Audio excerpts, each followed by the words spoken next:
So we're going to be going over 2.4 number 6 and 2.5 number 4 because they both have to do with these radical expressions. And so they say rewrite each of the square roots below by removing repeated factors from under the square root. For example, square root of 8 is equal to the square root of 4 times 2. And since we know the square root of 4 is 2, then 2 gets to come outside. And it's 2 root 2. This 2, I'll highlight for you. This 2 right here has to stay inside because there's only 1, 2. And in order for you to come outside a square root, you need a pair of something. Okay. So I am going to be doing number 4. No, I'm not. Number 6. Sorry. I'm going to be doing this one right here, number 6. And so the way I start this problem off is I just I break it down into its multiplication parts. And I'm going to break it down into its, it's called prime factors, meaning the numbers are prime numbers. So I think what times what gives me 63. And I'm like, oh, that's like 9 times 7. And 7 is a prime number. And I know 7 is a prime number because the only number I can think to break down to 7 is 1 and 7. But 9 could be broken down into 3 and 3.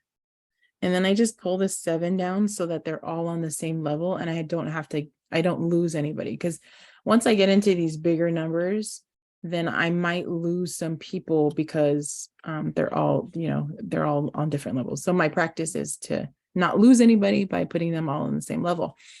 So then what I'm looking for, again, I'm looking for pairs. And so on this level, do you see any pairs? Okay, and I think about this as like pairs of shoes, right? And you're like, yeah, Ms. Johnson, I see a pair of 3s. Good. So with my pair of 3s, I can buy them and bring them outside the store.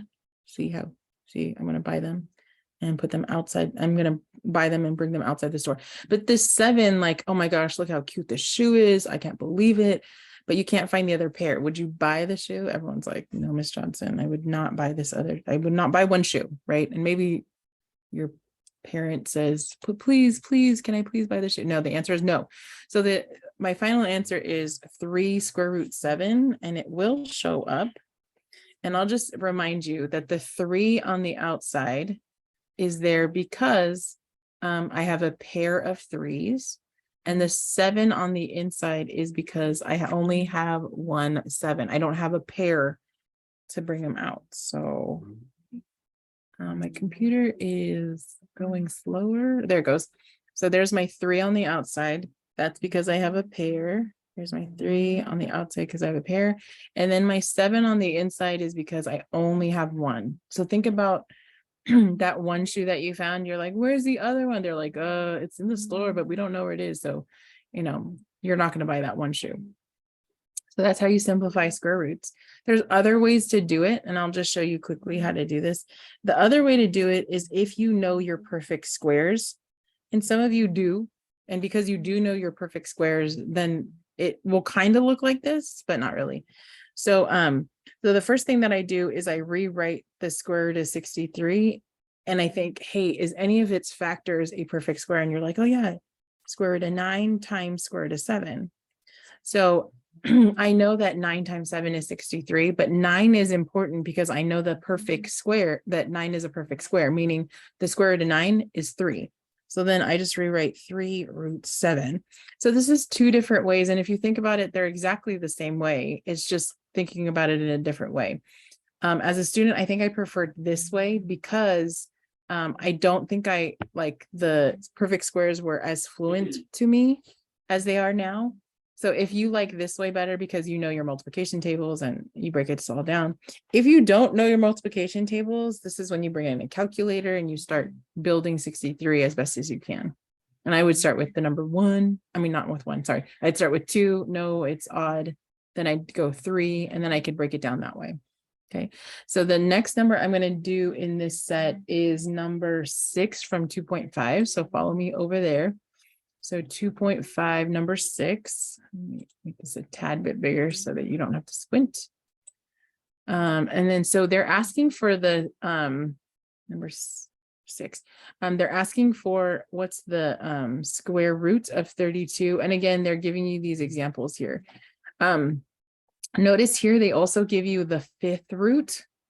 Now, instead of you looking for pairs of shoes, now you're looking for sets of 5. I don't know what comes in a set of 5. I was going to say a can of soda, like a 6-pack, but that's 6, not 5. Just think about something that comes in a set of 5. So, but you asked for number 6, so I'm going to do that one. The square root of 32. I'm going to handle it exactly the same way that I did before. And so the very first thing that I'm going to do is I'm going to think about 32, and I'm going to think about what times what gives me 32. So I go 32, right?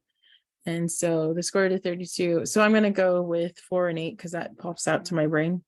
And you can either, at this point, you can either be like, oh, 4, that's going to be 2, or you could just break it down and see what you get. So this is going to be 2 and 4, and I get 2 and 2. Now I have lots of 2s. Okay, I have lots of 2s. I want to keep track of all of them. So in reality, 32 is 2 to the 5th. 1, 2, 3, 4, 5.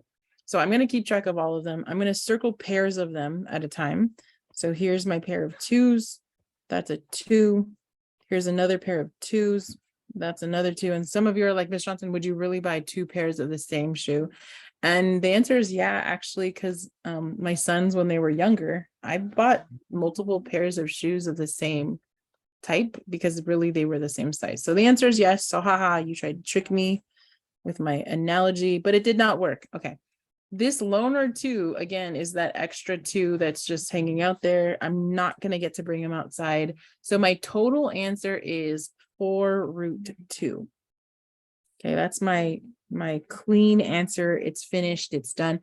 And some of you are like, Ms. Johnson, can you show the other way to do it? Absolutely. So if I think about 32, I think about, I actually think about it as 4 times 4 times 2.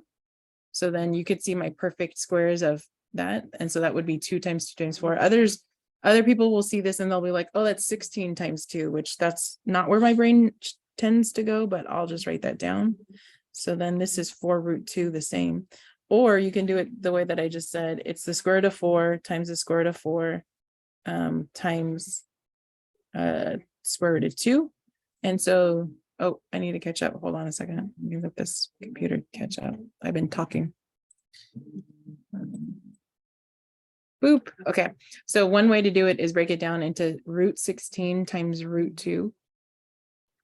And you know what the square root of 16 is. It's 4. So we're just going to make sure that happens. Close some of my windows. Maybe that's what's happening in the background there. Yeah, it's just kind of slow. Give me a second. Let me try to refresh this. Okay, so I got it to refresh. So some people think about this as the square root of 16 times 2 times the square root of 2. So 16 times 2 is 32. And the square root of 16 is just 4. So 4 root 2, right? Because 2 is not a perfect square. I tend to more think about this 32 as 4. It's 4 times 8. So that's 4 times 4 times 2. So the square root of 4 is just 2. I'll write it above it so it's not confusing. 2, and the square root of 4 is again 2 times root 2. So that's just again 4 root 2. So there's just a couple different ways for you to get the same exact answer. You kind of you know yourself, so you're going to figure out which way makes the most sense. This does debunk that myth that math is difficult because you have to do something only one way, and it's not true because yes, all of these ways are based on the same thing, but it does, like, what is your preference? Is your preference, in and out, or is your preference, I don't know, The Habit or Chick-fil-A or whatever place you want me to talk about? So there's your answer. Hope that makes sense. Have a great day.